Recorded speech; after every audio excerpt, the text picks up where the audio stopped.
დავიწყოთ ახლა თვითონ მაქო და მასრის აწყობა, ანუ ქვედაძაფი და ზედაძაფის აწყობა. ნუ პირველ რიგში რაც ზედაძაფი უნდა იყოს ფერი, რა თქმა უნდა, იგივე ფერი გვაქვს ქვედაძაფსაც. გადავახვიოთ ახლა. ნახოთ გადახვევის სისტემა. ამ სისტემაში ჩავსვათ მასრა. ეს არის გადახვევისთვის საჭირო მოჭიმულობის მექანიზმი, ანუ აი ესე უნდა გავაკეთოთ, წამოვიღოთ ასე. შემდეგ მოვახვიოთ თვითონ მასრას. რამოდენიმეჯერ და გავწიოთ მექანიზმი.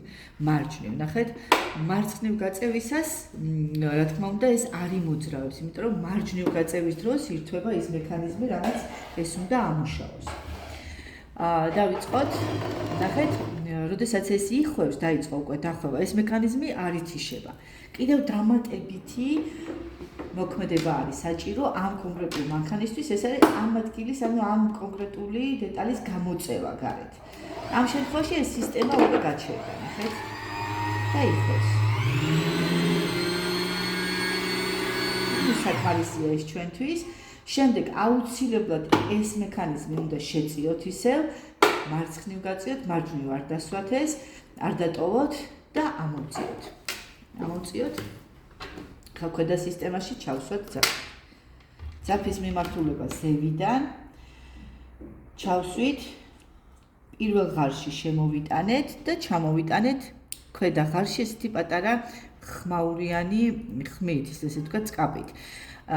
თვითონ აი ეს მექანიზმი, ნახეთ, ეს პატარა დამატებითი რკინა, რომელიც არტყია, ხო, მაქოს. ეს არის ქვედა ძაფის მოჭიმულობის სისტემა. აუცილებლად უნდა გაიაროს ეს სისტემა ქვედა ძაფმა. სხვა შემთხვევაში ის არ შეკერავს. ეხლა მოდით ჩავსვათ. ჩასმის დროს ნემსი უნდა იყოს ყველაზე მაღალ პოზიციაზე. ესე იგი, ნახეთ, აი ეს მექანიზმი წეღა, რომელიც დახვევისთვის გამოვწიე, ხო? ეს მექანიზმი არის რეალურად ნემსის ასაწევ-დასაწევი მექანიზმი ეს. ესე იგი, ნემსი ყველაზე მაღლა უნდა იყოს, რომ აი ეს თავისუფალი ღარი რაც არის, განთავისუფლდეს. ნახეთ, ნემსი რო ქვევით ჩამოვწიო, აი ეს რკინის დეტალი უკვე ეფარება, ხო? აღარ არის თავისუფალი. ამიტომ ვიძახი, რომ ნემსი უნდა იყოს ყველაზე მაღლა პოზიციაზე. შემდეგ ეს უნდა ჩავსვათ ისე, რომ აი ეს დეტალი უნდა დაედაროს ამ ღარს. გავუსწორებთ ერთმანეთთან და მივაწვევით. ამ მიწოლის ხმით, როგორც ახლა ვთქვათ, ჩაწყაპუნდა სისტემაში, ეს იმას ნიშნავს, რომ სისტემაში კარგად ზის. გამოღებასაც ახლა, როდესაც გვინდა რომ გამოვიღოთ, აი სადღაც ეს დეტალი უნდა გამოვწიოთ და გამოვიღოთ. ნუ მე კიდე ჩავსვავ ახლა ამას. აი ესე. ეხლა ზედაძაფის აგების სისტემა. ზედაძაფის, როდესაც მოგაქვთ ამ სისტემაში უკვე აღარ ატარებთ, მოდიხართ პირველი, აქ არის, ნახეთ, ის არის, ჩამოდიხართ ამ სისტემაში, ეს არის უკვე აი ეს არის ზედაძაფის მოჭიმულობის სისტემა, რომელიც უნდა იყოს 4-ზე. ნუ ეს დამოკიდებულია 5-ზე იქნება თუ 3-ზე იქნება, დამოკიდებულია ძაფის სისქეზე. დღევანდელ დღეს სტანდარტულად რაც შემოდის ძაფის სისქეები 4-ზე უნდა იყოს. შემდეგ 2 ნიშნავს ის არის ზევით. შემდეგ 3 ნიშნავს რომ რაღაც კონკრეტულ იმას კაუჩს უნდა გამოვდოთ ეს კაუჩი აქ არ ჩანს, ამიტომ ხელის მეშვეობით ესე ნელ-ნელა დავატრიალებთ და ამოვწევთ ამ კაუჩს.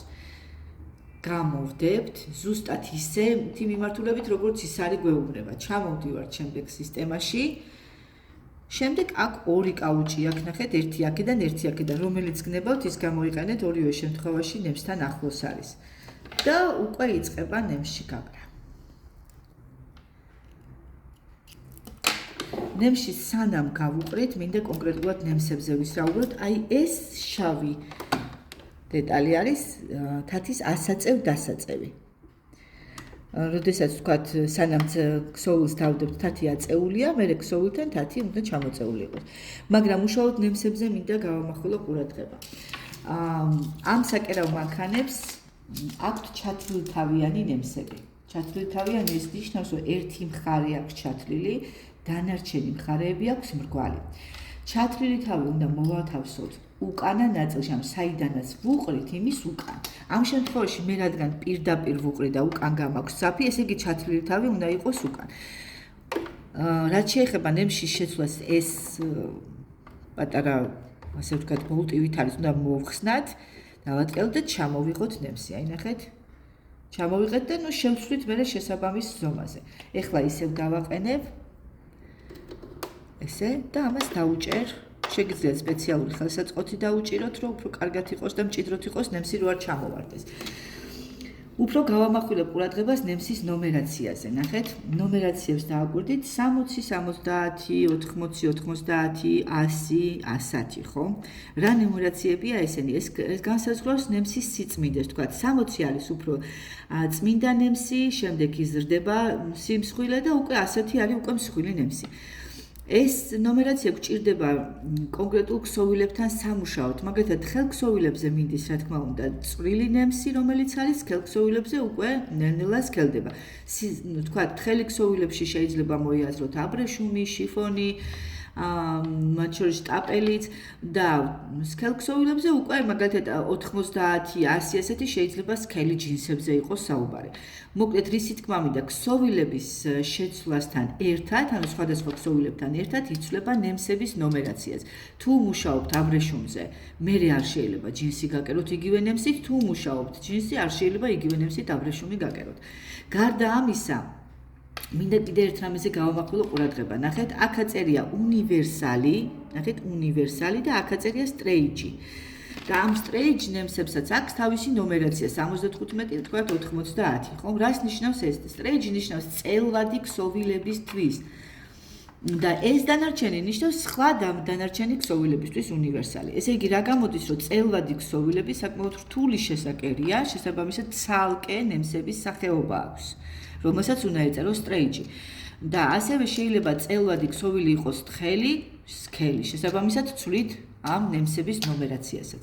ეხლა მოდით უშუალოდ ნემსში გავუყაროთ ძაფი და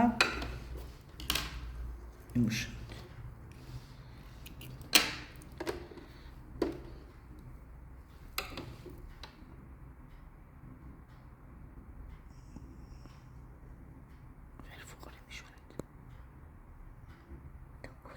გავუყარე.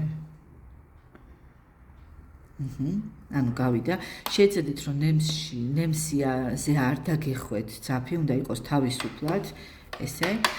შემდეგ თათი ავწიოთ და ეს ქვედა ძაფი უნდა ამოვატანინოთ ზედა ძაფს. ზედა ძაფი გვიჭირავს ხელში, უბრალოდ გვიჭირავს, არ ვქაჩავთ. ხელის მოძრაობით, ნახეთ, აი ამას ვამოძრავებ, ხელის მოძრაობით სისტემაში ჩაყვავს ნემსი. მინდა ეხლა დააკვირდეთ, აი ამას დააკვირდეთ, ნახეთ. აი უკვე წამოიღო, ეს არის ზედა ძაფი რეალურად, ნახეთ? აი ეს ზედა ძაფი, ხელის კიდე დავატრიალებ და როგორც კი აი ამ დეტალს გამოედება, უნდა ამოქაჩოთ ზედა ძაფი, ნახეთ? და ამოვიტანეთ ქვედაც. ნახეთ, ორი ძაფი უკვე ზევით არის. ორივე ძაფი უნდა იყოს თათის ქვეშ და უკან. ეხლა ამ წუთას თათის ქვეშ არის და უკან გავწევ უბრალოდ. სისტემა უნდა დავკეტოთ, ესე და ესეც.